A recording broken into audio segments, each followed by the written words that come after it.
तो क्या इंडिया पे इनका कोई नहीं चलता? इंडिया पे अमेरिका का कोई इस सेंस में कोई ज़ोर नहीं चलता। वो कहते हैं कि जी हमने अपने मुल्क का जो बेहतर है वो सोचना है। हमारे लोगों का ये है, वो बातें मान लेते हैं, वो बात मानते नहीं हैं। वो जहाँ उनका कंट्री का इंटरेस्ट आता है वो अपनी कंट्री के इंटरेस्ट में। मैं बात करूँ इंडिया की, तो इंडिया का आपके ज़हन में फर्स्ट लफ्ज़ क्या आता है? इंडिया एक बहुत तरक्की याफ्ता मुल्क है। तो पाकिस्तान नहीं है? नहीं, पाकिस्तान नहीं है। पाकिस्तान होना चाह ही नहीं रहा, मतलब होना चाह ही नहीं रहा, क्योंकि यहाँ के पॉलिटिक्स जो पॉलिटिशियंस हैं वो भी नहीं चाह रहे, इसलिए पाकिस्तान। अस्सलाम वालेकुम। जी वालेकुम सलाम। सर क्या हाल है? बस ठीक है, आप सुनाएं। शुक्र अल्लाह का। सर अगर मैं ईरान की बात करूँ तो ईरान इंडिया को सस्ते दामों पे तेल दे रहा है, इस बारे में आप क्या कहना चाहेंगे? देखिए, ईरान दे रहा है, ईरान के और इंडिया के अच्छे रिलेशन हैं। तो जिस मुल्क के भी जिस कंट्री के साथ अच्छे रिलेशन होते हैं वो एक दूसरे की हेल्प तो करते ही हैं ना। तो ईरान के पास तेल काफ़ी ज़्यादा है, तो उसके ऊपर कुछ कंडीशन लगी हुई हैं, पाबंदियाँ लगी हुई हैं। तो उसको जो मुल्क भी उससे इस वक्त तेल लेगा वो उसको सस्ता ही देगा ना जी। तो अगर दूसरी तरफ बात करता है पाकिस्तान की, तो पाकिस्तान को सस्ता तेल क्यों नहीं दे रहा है? क्या पाकिस्तान के साथ इनके रिलेशन अच्छे नहीं, पाकिस्तान सस्ता तेल वो पाकिस्तान को भी देगा अगर पाकिस्तान उनसे डिमांड करे। अगर मैं बात करूँ इंडिया की, तो इंडिया का आपके ज़हन में फर्स्ट लफ्ज़ क्या आता है? इंडिया एक बहुत तरक्की याफ्ता मुल्क है। तो पाकिस्तान नहीं है? नहीं, पाकिस्तान नहीं है। पाकिस्तान होना चाह ही नहीं रहा, मतलब होना चाह ही नहीं रहा, क्योंकि यहाँ के पॉलिटिक्स जो पॉलिटिशियंस हैं वो भी नहीं चाह रहे, इसलिए पाकिस्तान। अच्छा मैम, मैं अगर बात करता हूँ ईरान के हवाले से, ईरान सस्ते दामों पे इंडिया को तेल दे रहा है, इस वाले से आप क्या कहना चाहेंगे? देना चाहता तो पाकिस्तान को भी दे सकता, बट इंडिया को क्यों दे रहा है? पाकिस्तान के टर्म्स नहीं ना अच्छे ईरान के साथ, इसलिए इंडिया ने अपने टर्म्स बहुत अच्छे रखे हुए हैं मुल्क के साथ। और एक ये भी है कि अगर वो किसी से कर्जा लेते हैं तो उसे वापस भी कर देते हैं जल्दी। लेकिन पाकिस्तान के भी कुछ पिछले एक्सपीरियंस होते हैं ना, जैसे आप किसी के साथ कुछ मतलब करते हो तो अगर अच्छा ना रहे तो फिर आप आगे भी अवॉइड करते हो। वही सिस्टम है पाकिस्तान के साथ भी ऐसा ही हो रहा है, इस वजह से पाकिस्तान को भी। बात करते हैं ईरान के वाले से, ईरान ने ट्रेडिंग किया इंडिया के साथ, सस्ते दामों पे तेल की ट्रेडिंग की, इस वाले से आप क्या कहना चाहेंगे कि क्या ईरान और इंडिया अपने आपसी ताल्लुकात बेहतर कर रहा है? शायद यही है, क्योंकि वहाँ पे एलोन मस्क को देख लें, वहाँ पे भी नंबर 1 पे आता है। यहाँ पे तो बेचारा जो भी आता है वो आगे तो थे हो जाता है, गिर जाता है यहीं पे। यहाँ पे लोगों को वो प्राइस भी सी नहीं ना दी जाती, यहाँ पे वो काम नहीं कर सकते जो इंडिया में कर रहे हैं, क्योंकि उनका मुआशी हालात बहुत ज़्यादा बेहतर है। और उसके अलावा जो है ना, वहाँ के जो लोग हैं ना, वो जब कोई आता है ना तो उसकी कदर करते हैं। हम यहाँ पे कदर नहीं करते। हमारे यहाँ पे कोई अंग्रेज़ आके कभी भी नहीं बैठा कि यार मैं कुछ घूमा। हालांकि यहाँ पे ज़्यादा है, दुनिया की दूसरी सबसे बड़ी पहाड़ी पाकिस्तान में पाई जाती है, कोई भी नहीं आया कभी। स्कर्दू देख लें, बंद पड़ा हुआ है, एयरपोर्ट खोला उन्होंने, कोई बंदा नहीं वहाँ पर दिखाई देता। मैं गया हूँ वहाँ पर, मैंने देखा है कोई बंदा नहीं दिखाया। क्यों? हम लोग जो है ना वो बिज़नेस नहीं करते। हमें ये महंगी सूट डालने का शौक़ तो है, लेकिन हम ये कोशिश नहीं करते कि काश अगर हम इसे बना के इम्पोर्ट करते और ख़ुद भी डाल। ज़्यादातर यही देखा पाकिस्तान महंगा तेल ही खरीदता है जब भी नहीं, वो पाकिस्तान इसलिए महंगा खरीद रहा है ना कि हमारे ऊपर कोई इंस्ट्रक्शन इस तरह की है अमेरिका की, जिस मुल्क के साथ अमेरिका की नहीं बनती, वो जिसके ऊपर उसका ज़ोर चलता है उसको वो कह देता है आप इस मुल्क से ये चीज़ ना लें, पेट्रोल ना लें, गैस ना लें। तो क्या इंडिया पे इनका कोई नहीं चलता? इंडिया पे अमेरिका का कोई इस सेंस में कोई ज़ोर नहीं चलता। वो कहते हैं कि जी हमने अपने मुल्क का जो बेहतर है वो सोचना है। हमारे लोगों का ये है, वो बातें मान लेते हैं, वो बात मानते नहीं हैं। वो जहाँ उनका कंट्री का इंटरेस्ट आता है वो अपनी कंट्री के इंटरेस्ट में। बात करते हैं रशिया के वाले से, मैं बात कर ले तो रशिया ने पहले पाकिस्तान को कहा था मैं आपको सस्ते दामों पे तेल दूंगा, बट रशिया ने पाकिस्तान को सस्ते दामों पे तेल नहीं दिया। उसने पाकिस्तान को छोड़ के जितने भी ममालिक थे उसने उन सबको 60% पे रिलीफ दिया। और अगर इंडिया की बात करते हैं, इंडिया को उसने 48% रिलीफ दिया। इस बारे में आप क्या कहना चाहिए? देना चाहता तो पूरे 60% भी दे सकता था, बट 48% क्यों दिया उसने? रशिया के साथ भी तो हमारे टर्म्स अच्छे नहीं है ना। वही बात, जब तक आप किसी के साथ अपने टर्म्स अच्छे नहीं करोगे तो वो आपके फ़ायदे के बारे में नहीं सोचेगा। तो बस यही वजह है जिसकी वजह से नहीं हो रहा। अभी भी आपको पता है पेट्रोल इतना ज़्यादा चला गया है कि अवाम, अब पहले अगर आप निकलने का सोच भी लेते थे ना गाड़ी पे, अब तो आप सोच भी नहीं सकते मिडिल क्लास तबके के लिए। और अमीरों को तो पहले भी फ़र्क नहीं पड़ता था, उनको अभी भी नहीं पड़ता। तो पिस्ता मिडिल क्लास ही है, क्योंकि आपको पता है अमीर को पता है वो वेल कर सकता है, गरीब को पता है वो वेल ही नहीं कर सकता, मिडिल को पता है वो कर सकता है, कर लेगा तो बजट आउट। अपने आप को इन्वेस्ट कर रहा है, जैसे लाइक अपनी आपने क्लोथ की बात किया तो क्या इंडिया अपने क्लोथ में इन्वेस्ट कर रहा है? अपने क्लोथ के अलावा कोई भी मार्केट देख देते हैं क्या इंडिया की तरह से भी मार्केट भी बहुत ज़्यादा बड़ी है।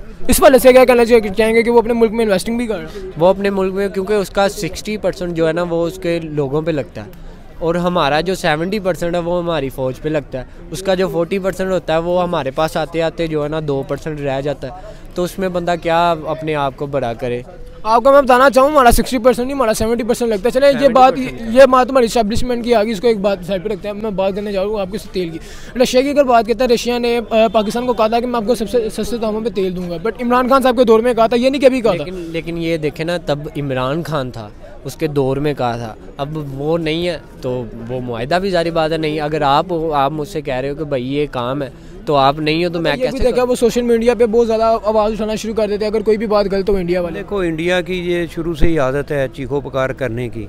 जो बात सच्ची हो ना, जो बात उनको सच्ची बात को उनको बहुत तकलीफ़ होती है, इसलिए वो चीखो। अभी अपना जो बिलावल भुट्टो ने जो बात की है वहाँ, तो वो उसने बात तो सही की है, कोई गलत बातें नहीं की। उस पर वो इंडिया में चीखो पुकार पड़ी है तो कोई बात नहीं, दुनिया को तो पता मैसेज एक गया ना, तो और जाना भी चाहिए। चलिए अगर मैं बात करता हूँ रशिया की, आपके साथ मैं बात कर लूँ। रशिया जब इमरान खान साहब का दौर था, रशिया ने कहा था पाकिस्तान को हम सस्ता तेल प्रोवाइड करेंगे।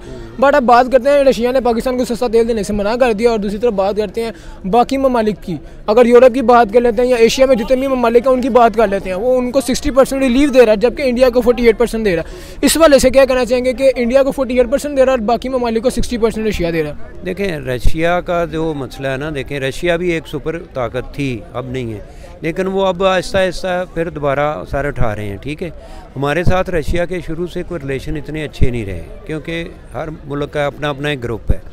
हमारे साथ अमेरिका का क्या होता है, जब उनको ज़रूरत होती है तो हमारे साथ वो खड़े होते हैं कि जी हम आपके साथ हैं। जब उनकी ज़रूरतें डिमांडें पूरी होती हैं तो वो ठीक है, जब उनकी ज़रा सी बात हो तो वो, जैसे हमारे अपना खान साहब उधर गए हैं अभी, तो हालांकि खान साहब ने कोई ऐसी बातें नहीं की उनको, सिर्फ तेल की बात की है। और तेल वो सस्ता देने में रजामंद भी थे हमारे साथ, ये नहीं कि नहीं है।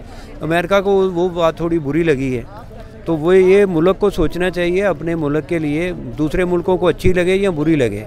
जैसे सागडार ने कहा कि जी हम रशिया से तेल ख़रीदेंगे, अपना अमेरिका को अच्छा लगता है तो लगे, नहीं लगता तो ना लगे, ये बड़ी अच्छी बात है। अपने मुल्क के लिए उन्होंने बात की। मैम अगर मैं बात करता हूँ तेल के हवाले से बात कर लेते हैं, पाकिस्तान में तेल, अगर रशिया की बात करते हैं तो रशिया ने पहले पाकिस्तान को सस्ता तेल देने की बात की थी जब इमरान खान का दौर था।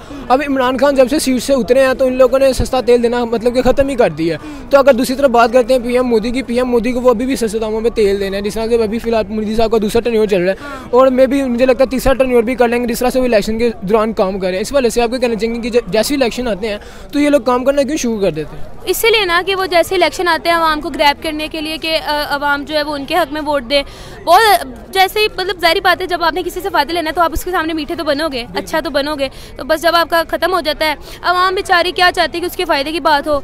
आवाम जो भी आता है उसको बातें सुनाता है, उसको फ़ायदे में वो उसको वोट कर देते हैं कि यार हमें फ़ायदा मिलेगा। लेकिन जब उनको वोट मिल जाता है तो वो वही करते हैं जो वो करना चाहते हैं और फिर आवाम बेचारी फंस जाती है, वो कि कुछ भी नहीं कर सकते क्योंकि अब तो जो होना होता है वो। मैं बात करता हूँ रशिया के लिहाज से, मैं बात करता हूँ रशिया इंडिया को 48% रिलीफ दे रहा है और अगर दूसरी तरफ बात करते हैं बाकी ममालिक की वो इनको 60% दे रहा है, बट पाकिस्तान को रिलीफ नहीं दे रहा। इस वाले से आपके कहना चाहेंगे? पाकिस्तान को रिलीफ इस वजह से नहीं दे रहा कि हमारे जो सियासतदान है ना वो सही नहीं है। वो सही हो तो सब कुछ ही हमारी बाई रिज़त नहीं है। इंडिया जो है ना इन चीज़ों में बहुत आगे है, उन के पास दिमाग है, उन के पास पैसा है, उन के पास लोग हैं जिससे वो अपना काम निकलवा लेता है। ठीक है, और रही बात रशिया की, तो वो जो है ना उसकी मर्ज़ी है, वो जो मर्ज़ी करे। लेकिन ये है कि हमारे जो बंदे हैं ना वो चाहें तो वो सब कुछ करवा सकते हैं, लेकिन जो है ना कुछ भी कोई भी कुछ नहीं कर रहा। उनको इस टाइम लग रहा है कि मैं पता नहीं क्या ये हुकूमत रहेगी या नहीं रहेगी। सब ममालिक की ट्रेडिंग बंद थी, अमेरिका ने मना किया था कि कोई भी ममालिक रशिया के साथ ट्रेडिंग नहीं करेगा, बट इंडिया ने अपना आप दिखा कर रशिया के साथ ट्रेड भी किया और अमेरिका को मुंह तोड़ जवाब दिया। इस बारे में देखो रशिया का जो ट्रेड है ना अपना इंडिया को मैंने आपको पहले बताया कि इंडिया जो है ना वो अमेरिका के जिस तरह हमारे ऊपर इंस्ट्रक्शन लगाता है, इंडिया के ऊपर वो नहीं लगाता। उनके लिए उनका सॉफ्ट कॉर्नर है। थर्ड लार्जेस्ट इकोनॉमी बनने जा रहा है इंडिया बन जाएगा और 2 साल में बन जाएगा, 4 साल में बन जाएगा, इसमें कोई शक नहीं है, बनेगा वो, क्योंकि वो अपने मुल्क के साथ सिंसियर है, इसलिए वो रिसेंट पर्सन भी जो एशिया की बात करता था, लार्जेस्ट रिसेंट पर्सन भी इंडिया में ही आ रहा है, जिसका नाम गौतम अंदानी है। देखो इंडिया में इसलिए लोग आ रहे हैं कि चाइना में पहले थे सारे अमेरिकन यूरोपियन, अब अमेरिका ने चाइना के साथ काफ़ी सारे उनके अपने चल रहे हैं मसले मसाइल, इसलिए वो वहाँ से शिफ्टिंग करके इंडिया के ऊपर लेके जा रहा है। इंडिया बहुत बड़ा मुल्क है, इकॉनमी वाइज भी स्ट्रॉन्ग है, वहाँ लेबर का प्रॉब्लम नहीं है, लोग पढ़े लिखे हैं, इसलिए वो चाइना से कुछ काफ़ी चीज़ें शिफ्ट करके इंडिया लेके जा रहा है अमेरिका, और यूरोपियन भी लेके जा रहे हैं वहाँ से। सर अगर मैं ट्रेडिंग की बात करता हूँ तो हम पाकिस्तान बाकी ममालिक के साथ अपनी ट्रेडिंग कैसे ठीक कर सकते हैं? देखें वो ट्रेडिंग का जो होता है ना, ये जो हमारे सफ़ीर बैठे हैं ना हर मुल्क में, क्या इंडिया की जो पॉलिटिक्स है अपने अवाम के बारे में सोच रही है? हाँ सोचती है, तो वो तरक्की की राह पर गामजन है ना। अगर वो भी अपना फ़ायदा सोचते तो वो इतनी अच्छी जगह पे तो ना होते वो जहाँ पे आज हैं।